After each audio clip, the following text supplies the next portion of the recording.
J'espère que vous allez bien, j'espère que vous vous portez bien. Le Sahara occidental revient sur les devants de la scène.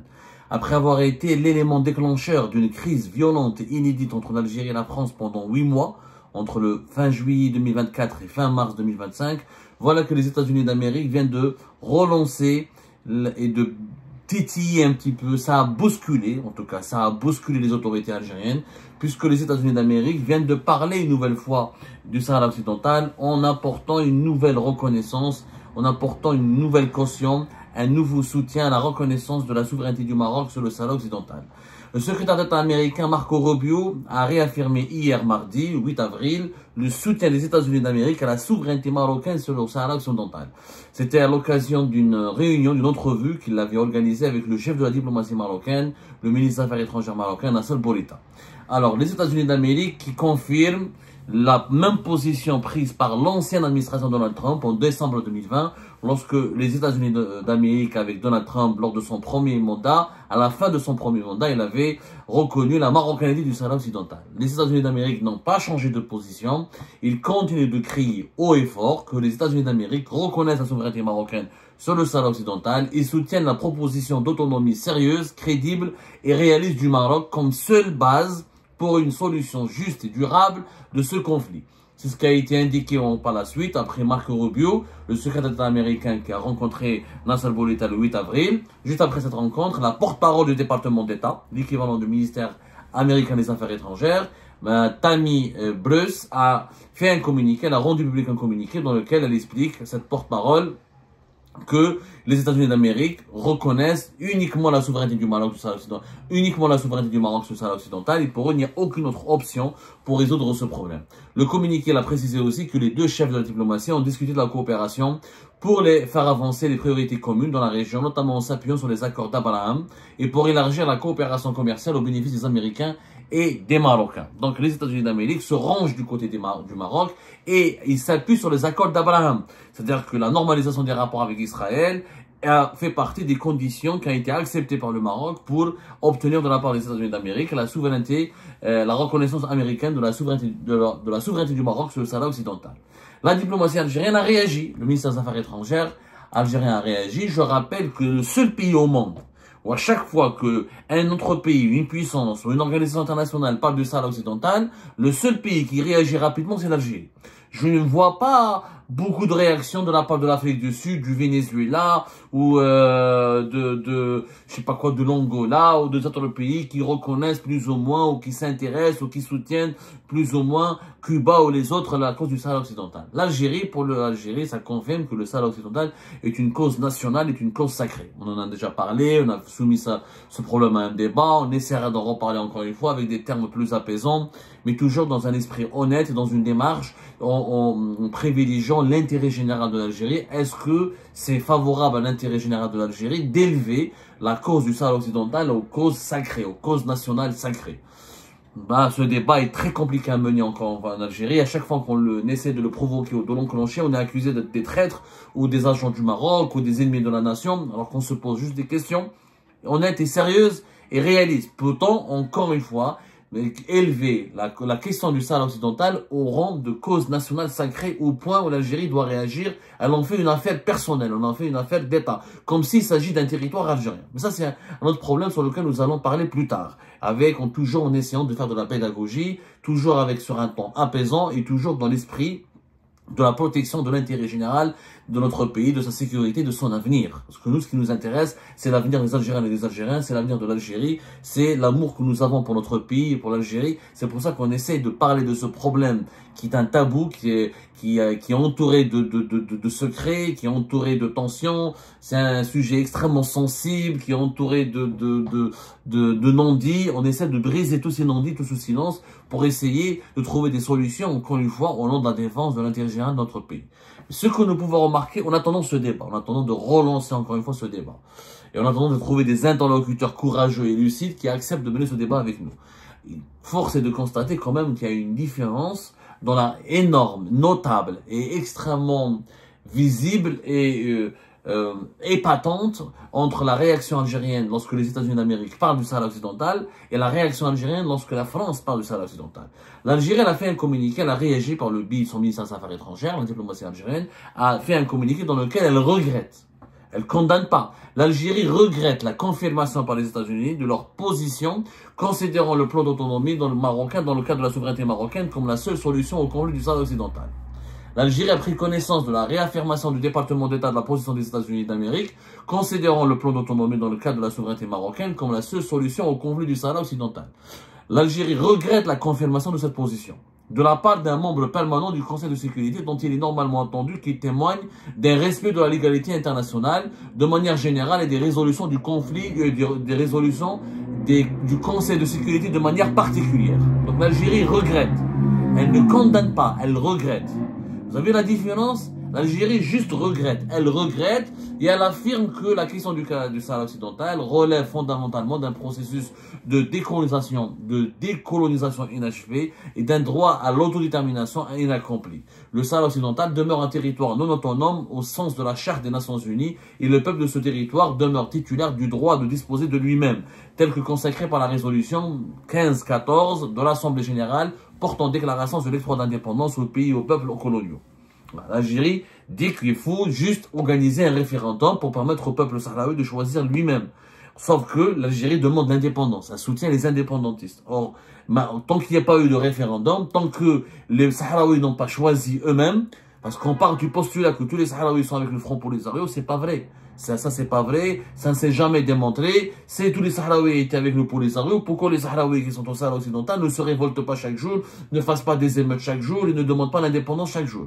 En tout cas, il y a des Sahraouis qui sont favorables au Polisario, qui vivent encore au Sahara occidental et pas uniquement dans les camps de réfugiés de Tindouf, comme il y a d'autres Sahraouis qui sont favorables au plan d'autonomie marocain ou à l'appartenance au Maroc. C'est très compliqué cette question, en tout cas, juste pour rappeler que les Nations Unies ne demandent pas l'indépendance du Sahara occidental.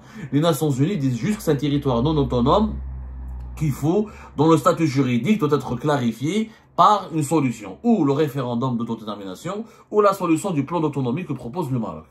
Et le Conseil de sécurité de l'ONU, l'Organisation des Nations Unies n'a pas encore tranché. Pour dire, l'Algérie veut qu'il y ait un référendum et elle pense que ce référendum va mener directement vers l'indépendance. On ne peut pas lire l'avenir, on ne peut pas précipiter, on peut pas affirmer que le résultat d'un référendum avant même qu'il soit organisé. Sauf si on détient sauf si ce référendum n'est pas réglo, n'est pas transparent, n'est pas conforme aux normes démocratiques, ou s'il est trafiqué, ou s'il est frauduleux. En tout cas, la différence entre la réaction algérienne face aux États-Unis d'Amérique, face à Washington, et la réaction algérienne face à la France, elle est complètement opposée, c'est une différence, c'est une différence, encore une fois, épatante, elle est marquante. Si on reprend, nous sommes le 9 avril 2025. Le 30 juillet 2024, quand la France a fait exactement comme les États-Unis d'Amérique. Elle a juste reconnu le plan d'autonomie marocain. Et elle a juste reconnu la souveraineté du Maroc sur le Sahara occidental.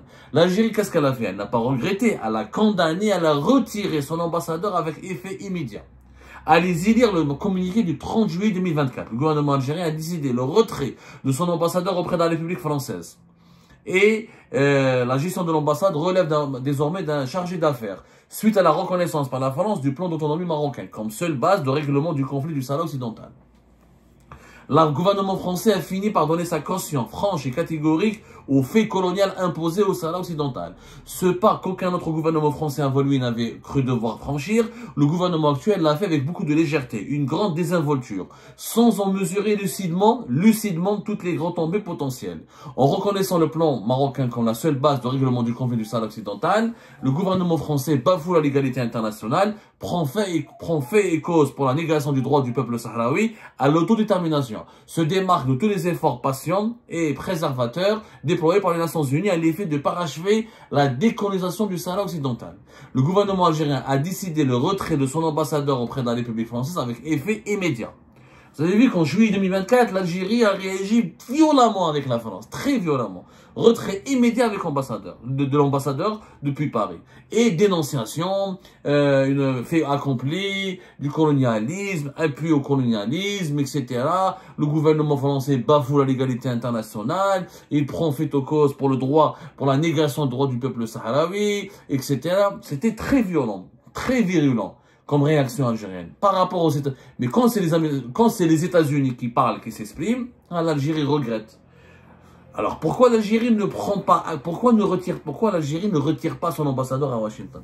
Si l'Algérie devrait être cohérente avec ses principes, l'Algérie devrait appliquer le même traitement aux États-Unis d'Amérique qui a été réservé à la France. On devrait donc retirer notre ambassadeur. Il faudrait retirer notre ambassadeur à Washington. On aurait dû le faire, mais on ne peut pas le faire parce que l'Algérie n'a pas envie de le faire. Parce que l'Algérie a peur de le faire parce qu'en face de nous, on a les États-Unis d'Amérique et Donald Trump. Donald Trump, c'est pas Macron, c'est pas Retailleau, c'est pas Marine Le Pen. C'est quelqu'un de beaucoup plus puissant, c'est la première puissance au monde, et les États-Unis d'Amérique ne vont pas s'encombrer par dialoguer ou ménager le régime algérien. Tu les énerves, ils t'imposent des droits de douane à 100%, ils te boycottent, ils t'imposent un embargo international, ils t'envoient sa flotte armée. C'est une véritable puissance. C'est pas la France. La France est une puissance, mais ça reste un timbre de poste face aux États-Unis d'Amérique. Faut être sincère. Donc, face à la puissance américaine, l'Algérie regrette. Mais face à Paris et à la France, l'Algérie condamne et retire son ambassadeur. Est-ce qu'une telle attitude, elle est crédible? Est-ce que ça... Franchement, moi je pense que le ministère algérien des Affaires étrangères n'aurait même pas dû réagir. Il aurait dû conserver il aurait dû adopter le silence. Il aurait dû vraiment adopter le silence parce que là, on s'enfonce dans le manque de crédibilité, dans le manque de rigueur, et on s'enfonce dans c'est pas sérieux. On est en train ça devient pas sérieux. Avec la France, tu retires ton ambassadeur. Avec l'Espagne, tu retires ton ambassadeur et tu fais un bras de fer de 2 ans. Avec la France, tu fais un bras de fer de 8 mois. Mais avec les États-Unis d'Amérique, tu regrettes. C'est quoi la différence entre la position américaine, la position espagnole, la position française? Aucune. La position américaine va encore plus loin. La position américaine, non seulement elle reconnaît la souveraineté du Maroc sur le Sahara occidental, mais elle demande au Maroc d'appliquer, de normaliser ses relations avec Israël et de continuer d'appliquer les accords d'Abraham et de continuer de développer des relations avec Israël. On est pour avoir la reconnaissance de la souveraineté du Maroc sur le Sahara occidental. Donc les États-Unis d'Amérique sont partis encore plus loin que la France et l'Espagne. Ils ont introduit Israël au Maghreb. Ils ont obligé le Maroc, quelque part, à avoir des alliances, à tisser des alliances et des bonnes relations avec Israël au détriment de l'Algérie, au détriment des intérêts de l'Algérie, au risque même de menacer la sécurité de l'Algérie et sa stabilité. Donc, s'il faut retirer son ambassadeur, c'est à Washington que l'Algérie... S'il faut se bagarrer avec un pays, s'il faut protester vigoureusement et violemment contre un pays sur la question du Sahara occidental, c'est avec les États-Unis d'Amérique qu'il faut réagir plus brutalement, c'est pas avec la France ou avec l'Espagne. Mais comme c'est les États-Unis d'Amérique, on fait rien, on regrette, c'est dommage, on aurait aimé que vous respectiez la légalité internationale, voilà, c'est une on aurait normalement, voilà, le communiqué il dit normalement, il fallait respecter la légalité internationale. C'est-à-dire que ce communiqué fait part une certaine complaisance, l'Algérie se montre faible. C'est-à-dire qu'ils ont fait un communiqué où ils affaiblissent l'Algérie. Toi, tu fais le coq avec la France et tu fais le lion avec l'Espagne, mais face aux États-Unis d'Amérique, tu fais le pigeon. Tu fais le pigeon. Normalement, il fallait, je regrette, c'est regrettable. Il fallait pas parler. Il fallait pas s'exprimer. Parce que c'est pas crédible. Là, ça fait de l'Algérie un pays qui n'est pas sérieux. Là, on est en train de déshonorer notre pays. Moi, je dis ça, pourquoi? Moi, je m'en fous du Sahara occidental, je vous dis la vérité. Moi, j'ai ma position, elle est claire, c'est un conflit inutile. D'ailleurs, les Algériens sont totalement, comme moi, indifférents à ce conflit. Mais là, nous avons d'autres chats à fouetter. Mais, moi, ce qui me fait peur, ce qui m'inquiète, c'est l'honneur de l'Algérie, sa crédibilité, c'est son image à l'international, c'est son prestige. C'est pas sérieux. C'est pas sérieux, c'est vraiment pas sérieux. On est en train de ruiner la crédibilité de notre pays, ma cache. Tu sais qu'il faut que tu regrettes, tu as France, t'as fait 8 mois. 8 mois de crise, d'arbre avec la France pendant 8 mois, pour ensuite reculer. Parce qu'avec la France, on n'a plus parlé du Sahara occidental. En 8 mois, finalement, ça ne nous dérange plus que le Maroc et la France soient des amis. En juillet 2024, tu as retiré ton ambassadeur. Et tu en as fait une affaire d'État. Et tu en as fait une affaire d'honneur. Une affaire tu en as fait un scandale d'État, une affaire d'intérêt personnel et général pour l'Algérie. Et après, tu recules, tu dis non, finalement, ça ne nous dérange pas. Il faut juste respecter la légalité internationale. Mais et les États-Unis aussi doivent respecter la légalité internationale. Beaucoup de pays à travers le monde, la Ligue arabe ne reconnaît pas le Polisario. L'Algérie doit se retirer de la Ligue arabe. Le Qatar, les Émirats, l'Arabie Saoudite, l'Égypte, tous ils ne reconnaissent pas le Polisario, tous ne reconnaissent pas le Sahara occidental, tous ils parlent du Sahara marocain. Il faudrait que l'Algérie retire ses ambassadeurs dans ces pays-là. Mais pourquoi uniquement un bras de fer avec l'Espagne et la France. Et pas avec les autres pays arabes, et pas avec les États-Unis d'Amérique. Parce que on fait du cas par cas, parce que là, il y a un agenda. Il y a pas, en fait, ça prouve que le soutien au Sahara occidental n'est pas sincère. On n'est pas en train de, on s'intéresse pas au peuple sahraoui. Sinon, si on était vraiment amis, fraternels avec le peuple sahraoui, on aurait dû avoir un comportement cohérent avec tous les puissances qui reconnaissent la marocanité du Sahara occidental ou la souveraineté du Maroc sur le Sahara occidental. Nous, en fait, on a des agendas. Avec les États-Unis d'Amérique, un agenda différent que celui de l'agenda avec la France. L'agenda avec la Ligue arabe et les puissants des monarchies du Golfe, il est totalement différent que de l'agenda avec l'Espagne. C'est une question d'agenda, c'est une question d'intérêt particulier, c'est une question de vision court-termiste, c'est une question d'intérêt conjoncturel. Et c'est pas comme ça qu'on gère un État. C'est pas comme ça qu'on préserve son honneur et sa crédibilité.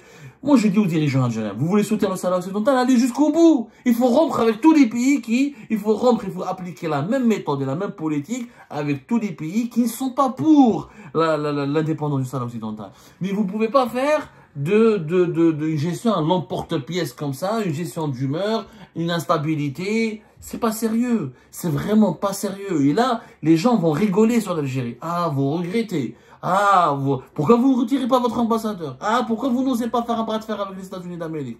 Ah, pourquoi vous ne convoquez pas l'ambassadrice américaine? Franchement, soyons sérieux. Ça ne peut pas durer cette situation. Il faut qu'à un moment donné, on lance un débat général, sincère et sérieux sur la question du Sahara occidental et qu'on définisse une ligne de conduite claire, nette et précise et cohérente et stable et durable. On ne peut pas continuer à susciter les moqueries et susciter les commentaires et les plaisanteries, les commentaires narquois des autres puissances mondiales. Aujourd'hui, personne ne va nous prendre au sérieux avec des comportements aussi instables, aussi erratiques. Un jour, on est énervé, un jour, on regrette, un jour, on condamne, un jour, on retient notre ambassadeur. Avec tel pays, on se tait, avec tel pays, on est complaisant, avec tel pays, on est énervé. Ça ne peut pas durer comme ça. L'Algérie est une entité, est un État prestigieux, il a une histoire, il a une place importante sur l'échiquier international. C'est un État, c'est le plus important pays de l'Afrique. C'est parmi les plus importants du bassin méditerranéen. Il mériterait une gouvernance beaucoup plus rationnelle, beaucoup plus claire, comment dirais-je, beaucoup plus raisonnable et surtout, il faut toujours s'intéresser quel est l'intérêt de l'Algérie dans cette histoire. Défendons d'abord nos intérêts. Il faut défendre d'abord l'intérêt général de l'Algérie. Comment on peut préserver les intérêts de notre pays pour ensuite qu'on puisse identifier une politique claire, intelligible et intelligente.